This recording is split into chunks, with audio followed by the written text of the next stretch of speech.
Hello అందరికీ welcome back to Arna royal blogs. చాలా రోజుల తర్వాత వీడియో అయితే తీస్తున్నాను. మార్నింగే గేట్ దగ్గరకు వచ్చి వేప చెట్టుని వీడియో తీస్తున్నాను. ఎందుకంటే ఈరోజు మేము అమ్మోరికి పొంగల్ పెట్టుకుంటున్నాము. సో మార్నింగ్ అత్తమ్మ లేచి ముగ్గులు అయితే వేసేస్తున్నారు. ఈరోజు అమ్మోరికి ఆ వేప చెట్టు దగ్గరే పొంగల్ పెడతాము.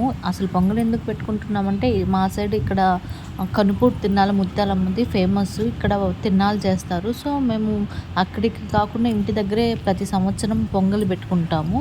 కోడిని కోసి ఇంకా అత్తమ్మ అయితే బోనం రెడీ చేసింది. పొంగల్ దీంతో చేస్తారు. వేప చెట్టు దగ్గరే పొయ్యి పెట్టేసి అక్కడే పొంగల్ చేసేస్తారు. ఇంకా బయట పొంగల్ పెట్టే ముందే ఇంట్లో కూడా దీపం పెట్టేసుకున్నాము.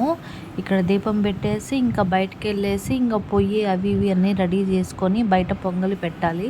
ఆ తర్వాత ఇంకా కోడిని ఈలోపు నేనైతే మా పాప దగ్గర వీడియో తీస్తున్నాను. అత్తమ్మ 2 వేప మండలు తెచ్చి మా చిన్ని పాప దగ్గర పెట్టారు. ఆమె అయితే ఆ వేప మండలతో బాగా అడుగుతుంది. చిన్న అమ్మోరు తల్లిలాగా ఉంది కదా. ఈమె చేతికి ఏమి ఇచ్చినా అది ఖచ్చితంగా నోట్లోకి వెళ్ళాల్సిందే. దాన్ని చింపి నోట్లో పెట్టేసుకోవాలి. ఎట్లో వేపాకు మాత్రం నోట్లో పెట్టుకోలేదు. పెట్టుకుంటే చేదు ఉండేదేమో, ఏమో తెలుస్తుందేమో ఆమెకి టేస్ట్. చూడండి ఎంత ముద్దుగా ఎంత బాగుందో కదా. నాకైతే డైలీ అనిపిస్తుంది డైలీ వీడియోస్ అప్లోడ్ చేయాలి, బాగా ఫేమస్ అవ్వాలని. కానీ ఇప్పుడు పాప పుట్టాక అస్సలు వీలవ్వట్లేదు. ఈమెతోనే సరిపోతుంది. ఇంకా అత్తమ్మ అయితే బయట మొత్తం రెడీ చేస్తున్నారు. అమ్మోరిని ముత్యాలమ్మ, కనుపూరు పోలేరమ్మ ఇట్లా మొత్తం వేప చెట్టుకు వచ్చేసి ఇంకా పూజ చేసేసి వేప మండలు అవి ఇవి పెట్టేసి అలంకరించేశారు. ఇంకా పూలు అవి ఇవి పెట్టి పూజ చేస్తారు. ఫస్ట్ అత్తమ్మ ఇక్కడ దీపం పెట్టేసి కడ్డీలు వెలిగించి చేశాక తర్వాత బోనం పెట్టేస్తారు. పొంగల్ చేశాక తర్వాత కోడిని అయితే కోస్తారు. మావయ్య మార్నింగే 3 కోళ్ళను తెప్పించారు. వాటిలో ఒక కోడిని అయితే ఇప్పుడు అమ్మోరికి పెట్టుకోబోతున్నాము.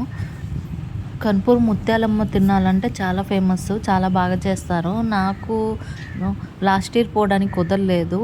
ఈ ఇయర్ కూడా అసలు కుదరట్లేదు. పాప ఉంది కదా, పాపని తీసుకుని అస్సలు వెళ్ళలేము. ఇంకా అత్తమ్మ అయితే పొంగల్ అయితే రెడీ చేసేసి ప్లేట్లో పెట్టేసి నైవేద్యం పెట్టేశారు. ఇంకా టెంకాయ కూడా కొడుతున్నారు.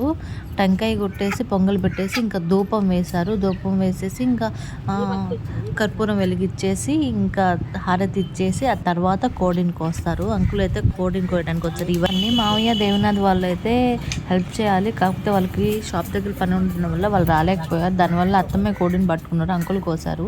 కోడిని కోసం ముందు వేప చెట్టుకి ఎదురుగా ఒక చిన్న గుంత తీసి అక్కడ రక్తం పడేలాగా కోస్తారు. కోడిని గట్టిగా అత్తమ్మ పట్టుకోలేకపోయింది. దానివల్ల రక్తం మొత్తం పక్కన పడిపోయింది. గుంతలో రక్తం పడ్డాక తర్వాత ఆ కోడి తలని తెచ్చి పోలేరమ్మకి ఎదురుగా పెడతారు. అప్పుడు కోడి 3 సార్లు ఏమో అంటారు నోరు తెచ్చి. ఆ తర్వాత ఆ గుంతను మూసేసి ఇంకా అది మొత్తం క్లీన్ చేసేసి ఇంకా అంకుల్ కోడిని కోయడానికని తీసుకెళ్ళిపోయారు. మొత్తానికి అమ్మోరికి అయితే పెట్టేశారు. ఈరోజు మేము నైవేద్యం పెట్టేసుకున్నాము. ఇప్పుడు ఇంకా నా పని ఎంతైనా అమ్మోరికి పెట్టిన నైవేద్యం చాలా టేస్టీగా అనిపిస్తుంది. ఒక బౌల్ నిండా వేసుకొని ఫుల్గా తినేసాను. నాకు స్వీట్స్ అంటే చాలా ఇష్టం. అందులో పొంగలి ఇంకా పాయసం అంటే. ఇంకా కోడిని కోసం కదా అమ్మోరికి, ఆ కోడిని అత్తమ్మ అయితే కర్రీ చేసేసారు. అమ్మోరికి పెట్టిన ఏవైనా చాలా టేస్టీగా అనిపిస్తాయి. కర్రీ కూడా చాలా బాగుందంటూ మామయ్య దేవనాథ్ ఫుల్గా కుమ్మేశారు. ఇంకా ఆఫ్టర్నూన్ తిని పడుకొని ఈవినింగ్ లేచాక మా పాపకి తలకి ఆయిల్ పెట్టేసి బయట చాపేసి ఆమె బయట పడుకోబెట్టేస్తాను. ఈవినింగ్ టైంలో బయట చాలా చల్లగాలి వస్తుంది. బయట చూసుకుంటూ కొద్దిసేపు ఆడుకుంటుంది. తర్వాత 5:30కి 6 స్నానాలు చేపిస్తాము ఆమెకి. ఎప్పుడు చూసినా నోట్లోనే చేయి పెట్టుకుంటూ ఉంటుంది. డ్రెస్ మొత్తం పైకి తీసుకెళ్ళి నోట్లో పెట్టాల్సిందే. అస్సలు ఎంత తీసినా దాన్ని తీసుకెళ్ళి పైకి పెడుతూనే ఉంటుంది. ఇంకా కొద్దిసేపు నానమ్మతో అయితే ఆడుకుంది. వాళ్ళ నాన్నమ్మతో ముచ్చట్లు వేసింది ఒక 10 నిమిషాల వరకు.